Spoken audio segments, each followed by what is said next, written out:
New year, new you, right? How's your resolution going? Did you know that 80% of people give up their resolution by the beginning of February? Are you one of those people? And only about 8% of people make it all the way to the end of the year with their resolution in mind and achieving it. And that's not by mistake. That's because we set goals without looking at the problem that we're trying to solve in the first place. Why is this a problem? How did we get here? Instead, we just set sky-high goals and we don't really know what we're doing about them. And then we expect that we're going to achieve that. And that's what we're going to talk about here today. My name is Dr. Janelle Abela. Welcome to Beyond the Playbook. I talk about human interaction and learning theory, and today we're talking about why you should watch game film. So let's get into it. The first thing I want to talk about is what this pattern is that has brought us to the cycle of failure. And that pattern is that we're letting the same people talk. We're having the same people in the same meetings, leading the same pathways, following the same tendencies, doing the same things, hearing the same voices over and over and over again. And when we do that, we're setting ourselves up for failure. And we do it because it feels safe. It's what's familiar to us, what we know. We have that confident, that exhilarating feeling that this person's going to lead us to success, or we're going to be successful because it's good vibes. But everything can be good vibes. If we don't have a good plan, then we're not going to be successful. And we need to stop learning from the same people. That's a scary thing to say because when we learn from the same people, we repeat ourselves. We repeat what they taught us. We repeat what they were taught. And it's a cycle that creates the same outcomes. If we want to create something new, we need to look to new people, look to new voices so that our outcomes can change. And we can't do that unless we look at where the problem started in the first place. So we need to talk about that game film. And game film really just in the sense, it just means that we need to look back at what we've done, really dissect it, look at what worked, what didn't work, and implement new strategies going forward. Whether that's a New Year's resolution or your business plan, or you're trying to create a more sustainable learning pattern in the classroom, or you're doing economic development. If we're not looking at the past to learn from it, then we're not going to be successful.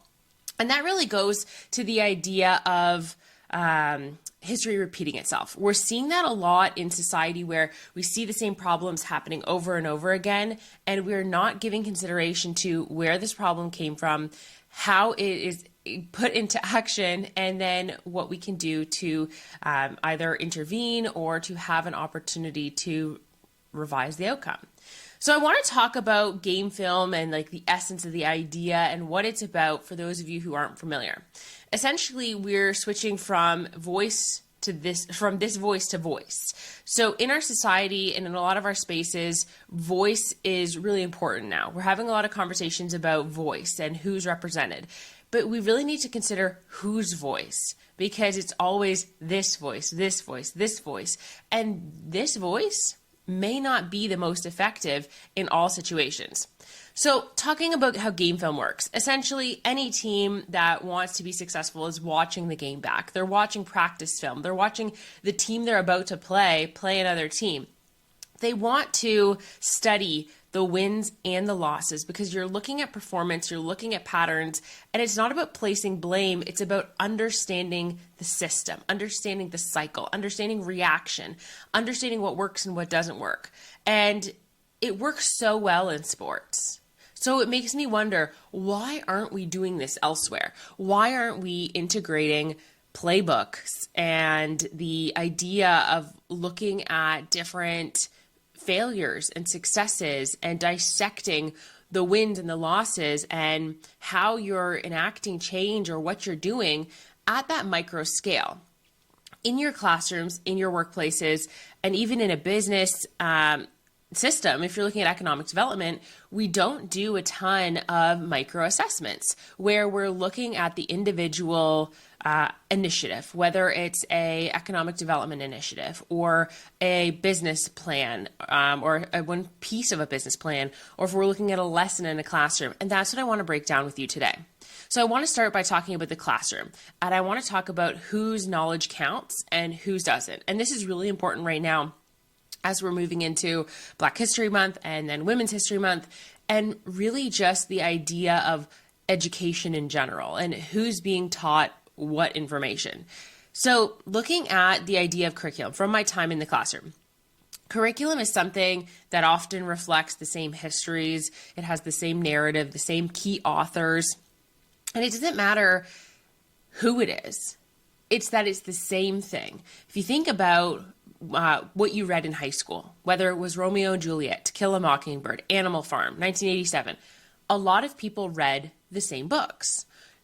Everywhere, across the United States, across Canada, every classroom is reading the same books. And so they're all getting the same message. And it doesn't matter if you're in a remote community in the Midwest or if you're in a highly populated, dense city in Toronto, you're learning the same story and you're hearing the same voice. And that's when it starts to become challenging because you have all these different people learning the same story. This shapes how people are seen, how they're valued, and how they contribute because it affects their psychological safety. It also affects how they engage or their lack of ability to engage. Because if we're not looking at how we're creating space for people to interact, then we're faulting them for not interacting. In the classroom and in a lot of education spaces, there's reflection on the student. Assessing the student, assessing their ability to participate, their ability to read, their ability to critically think. But there's not a ton of reflection on lesson plans, unit plans, the approach, the teaching methodology. When a teacher graduates, they do some placements with specific teachers that may tell them, yes, what you're doing is great, or they may tell them, no, what you're doing is wrong. Do it my way instead. They share material. When I was in the classroom, I walked into placements where teachers would just hand me a unit plan. Oh, I've already taught that book. Here's the unit plan. I've already taught that course. Here's the course plan. Here's a plan for, here's some projects that you can do. Here's some readings you can access. And that is the same thing that is used over and over again. When a student fails, we don't look at the contributing factors. Were they hungry? Do they have other things going on? Is there something that we did as educators that failed them? It's they weren't smart enough. They didn't try hard enough. They didn't apply themselves. They were distracted. They goofed around in class. What is creating that reaction from them? That's the question that we need to ask. When we have a really incredible lesson, we plan a lesson that takes a very long time, we put a lot of work into it, we put a lot of resources into it, and it doesn't land. We need to find out what's not working for them. How did it fail them? Not what's just easiest for you. Because as an educator, it's very easy to have the same idea, create a lesson or a unit or a project, and you're like, I love this. Sometimes it works. Sometimes it hits the right demographic of student and they thrive. They are very great at what you're expecting them to do. And then other times it's a demographic that doesn't engage that well. When we're doing an analysis of our learning, of the classroom, it's not about rewatching the play to understand how we as a coach did better. It's understanding where we had challenges, understanding where the students are struggling. If I'm providing instruction and they're not following the instruction, maybe the way I'm providing instruction is wrong or challenging. The same thing can be said for the workplace, because in the workplace, we need to kind of shift the conversation around who's deciding what the play is. And we need to talk about that coaching staff. We also need to talk about what happens when it doesn't work out, when we lose the game.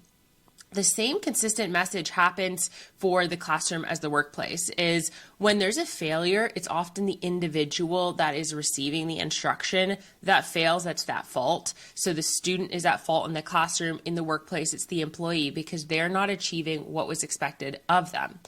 But we have a really big fault in the workplace.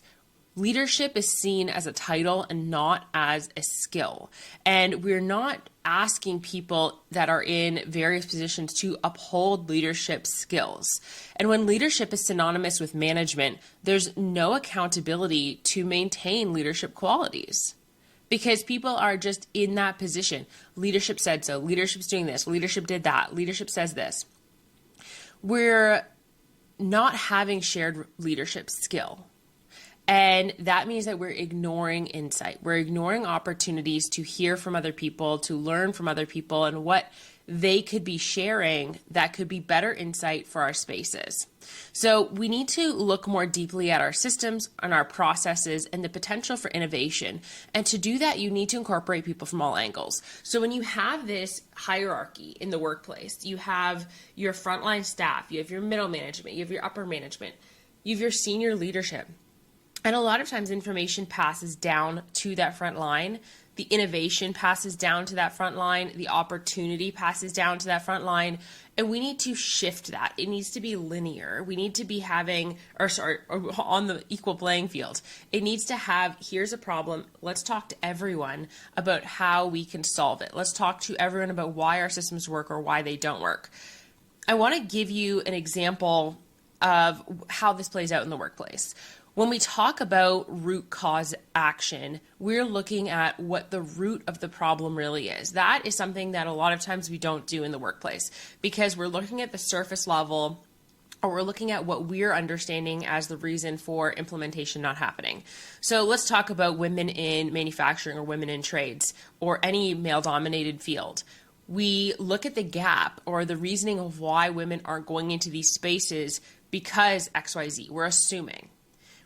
If we're not asking women in these spaces, we're not seeking out their understanding of the processes, then we're not going to be successful. Maybe they want a new job, but these support systems or the pathways, there's no education on it or information on it, or there's no mentorship or sponsorship. Maybe we're solving the problem by providing benefits or opportunities to lure women into these spaces that they don't want. Maybe it's a flex position that they isn't actually going to provide the support that they need. If we're not asking the people that are affected by these problems or integrating diverse perspectives when we're problem solving, we're not innovating. And that goes back to the idea of game film. We need to look at problems in retrospective. We need to see, what did we do wrong? How are we pushing people out? In the workplace, that's exit interviews. If we're talking about why someone's leaving, does your organization do exit interviews? What do they do with that information? Who gets that information? How is it dissected? What trends are being tracked? And how does that carry out into action in the workplace? Because if we're not learning from our losses, then we're not going to be successful. The same way as if we're not learning from our wins. Look at your tenured employees. If you have a group of women who have been there for 10 years, find out why they're staying. If you're losing people, find out why they're going. You want to play the wins and losses, but you need to dissect it, and you need to intentionally dissect it so that you can understand, so you can implement those strategies to be successful or mitigate those risks to be more successful in that space in the future.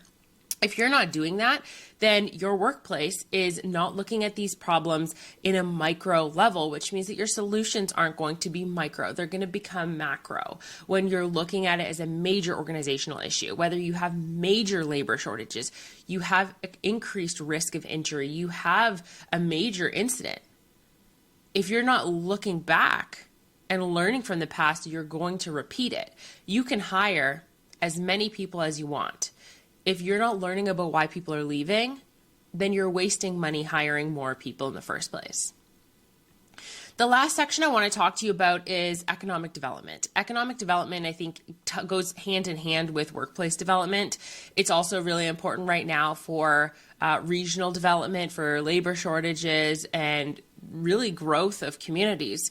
Because when we look at economic development, we need to talk about why people are coming or why people are going. And that goes back to the idea of game film.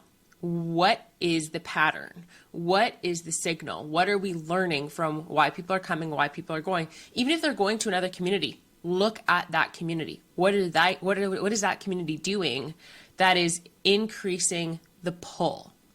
Because when we look at push and pull factors, there's so many push and pull factors as a country, as a culture, as a small society, but also in a micro level, even within your communities. Why are people moving from one neighborhood to another neighborhood, from one school to another school, from one manufacturing job to another manufacturing job? Where are they moving and why are they moving there? Helps us understand the barriers, but also the opportunity. So when it comes to economic development, we need to talk about recycling key figures, because recycling key figures is the number one reason that an economic development plan stalls. And really what that means is it's the same people advising, the same people speaking, the same people sitting on boards, the same people across a system who say the same thing to each other, about each other, for each other, and they lift each other up and amplify each other with no effective outcome. And the no effective outcome means that we're trying the same solutions in different spaces, expecting something different to happen, and that's not going to happen. Now, I started to think about this when I was at an event and I overheard a couple people talking, and the one person said to the other person, "Oh, are you going to such and such event? So-and-so is speaking." And the individual said, "Oh, no, I'm not. The last two events I've gone to, that person was speaking and they just retold the same story I've already heard before." And it made me start to wonder, are we really creating innovation in these spaces? And this is something that I think is so important with one-off speaking events or one-off collaborations versus that consistent collaboration and that consistent engagement. Why do we create spaces that have the same people? You have this person on that board, that person is on this board, this person's on that advisory committee, this person's speaking at this event. It's the same network, the same little group of people leading over and over again. And this is consistent in so many spaces. But why? And I'll tell you why, because there's a science to it. It's psychological safety. We feel safe in these spaces because these people are validating us. They're saying, "Yes, I like that idea. That's a great idea. Hey, I also think that idea." So I want to create a space where someone can value and validate me. They're headlined. They become trusted because they're saying the same thing that you think.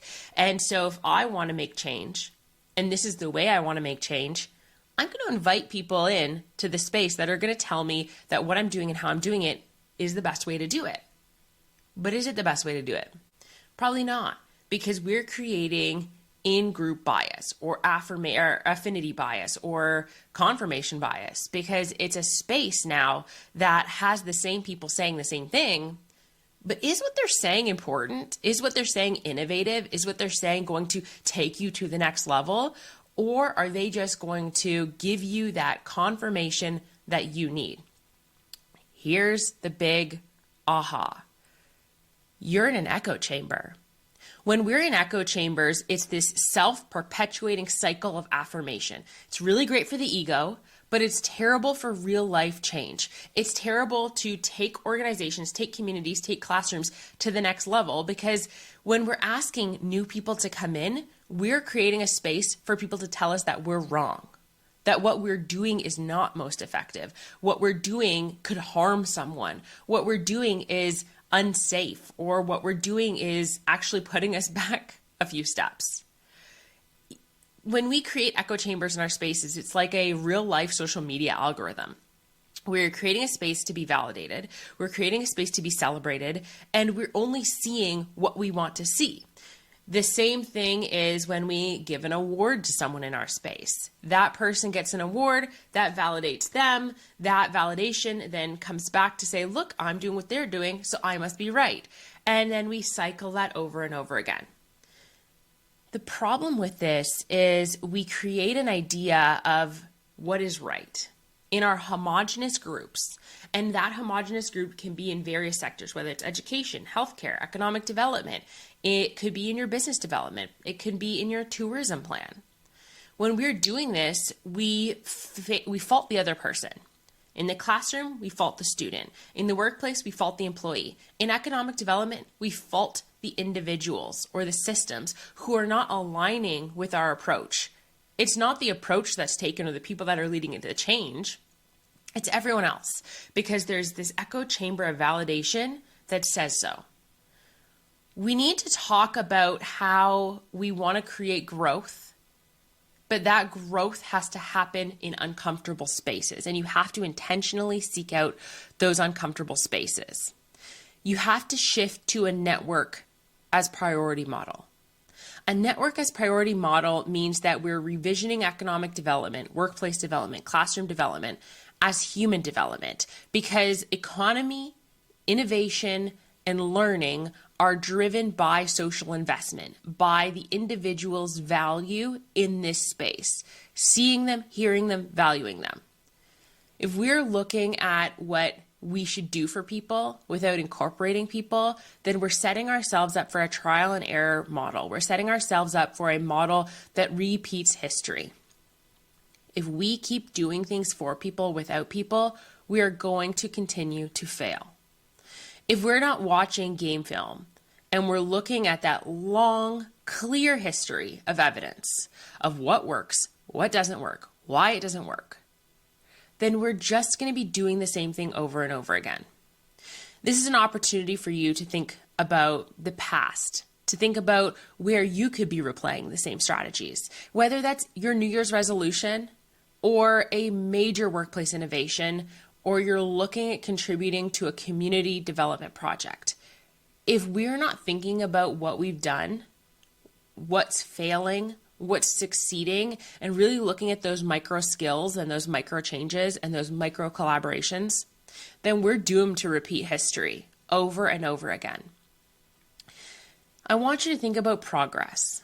Progress doesn't come from the louder voices. It doesn't come from the voices that are always there, the people who are always in front of the room.